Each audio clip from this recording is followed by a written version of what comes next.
I'm Ranger Cameron, and from Camp Nelson National Monument, this is another Civil War 160 and 60. By the spring of 1863, with General Ambrose Burnside at the head of the Department of Ohio, it was imperative to start building a military supply depot to support an eventual campaign into East Tennessee.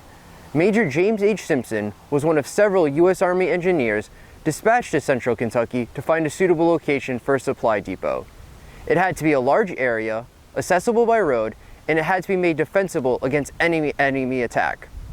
In a report, Major Simpson described his scouting mission into central Kentucky. Quote, "Between the 27th and 29th of April, by direction of Major General Burnside, I, with Captain Dickerson, Chief Quartermaster, selected a site for a large depot 6 miles beyond Nicholasville, between a bend of the Kentucky River and Hickman Creek.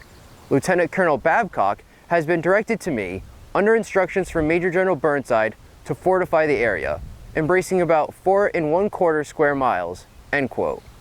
What you see behind me is a small portion of the 4,000 acres Simpson and his men selected. 160 years ago today, this was quiet Kentucky farmland. Once the U.S. Army decided this would be the site of their supply depot, work began to build and fortify a massive military complex, called Camp Nelson.